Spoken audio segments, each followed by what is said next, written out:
रेशीमबाग येथे मी पहिल्यांदा आलेलो नाही, यापूर्वी देखील आलेलो आहे.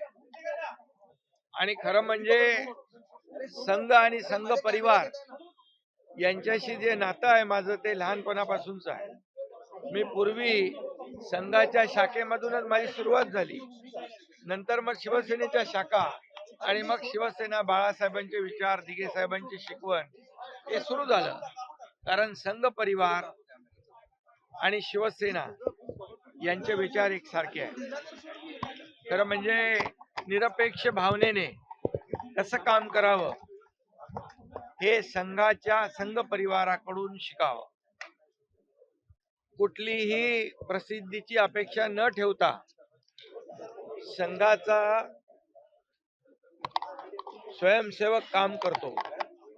आणि या देशभरामध्ये संघाच्या 5 लाख शाखा आहेत आणि 1925 रोजी संघाची स्थापना परमपूज्य डॉक्टर हेडगेवारजींनी केली. आता पुढच्या वर्षी त्याला 100 वर्ष होत आहेत. आणि हे देखील विशेष आहे, एखादी संस्था सुरू होते परंतु 100 वर्ष या देशाची सेवा करणं, या देशाच्या उभारणीमध्ये, राष्ट्रसेवेमध्ये संघाचं जे योगदान आहे ते कुणालाही नाकारता येणार नाही. आणि म्हणून संघाची शिकवण जी आहे जोडणारी आहे, तोडणारी नाही. आणि म्हणून आम्ही देखील बाळासाहेबांचे विचार, आनंद दिघे साहेबांची शिकवण याप्रमाणे प्रखर हिंदुत्वाचे विचार पुढे नेऊन हे सरकार स्थापन केलं. आणि 80% समाजकारण, 20% राजकारण गेल्या 2.5 वर्षामध्ये आपण पाहिलं. हे सर्वसामान्यांसाठी सरकार बाळासाहेबांच्या विचारांचं आणि आमच्या सोबत देवेंद्रजी सुरुवातीला होते, नंतर अजितदादा, आणि हे जे काही सरकारमध्ये आम्ही काम केलं 2.5 वर्ष, हे सर्वसामान्यांसाठी केलं. कुठलाही स्वार्थ भाव न ठेवता मला काय मिळेल, आम्हाला काय मिळेल, यापेक्षा महाराष्ट्राला काय मिळेल, या महाराष्ट्रातल्या जनतेला काय मिळेल, हे आम्ही 2.5 वर्षामध्ये या महाराष्ट्राला दाखवून दिलं.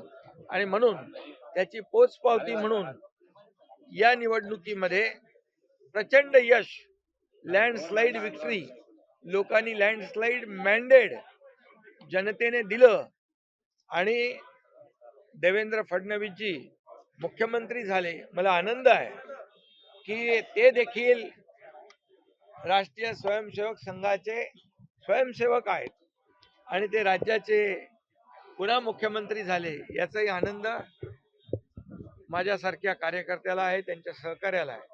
आणि म्हणून या ठिकाणी आल्यानंतर एक येणाऱ्याला प्रेरणा मिळते, ऊर्जा मिळते आणि पुढचं काम करण्यासाठी अधिक बळ मिळतं. आणि म्हणून इथं जो खऱ्या अर्थाने समाजसेवा करणार आहे निरपेक्ष भावनेने, त्याने जरूर एकदा तरी यावं आणि इथून प्रेरणा घेऊन जावी.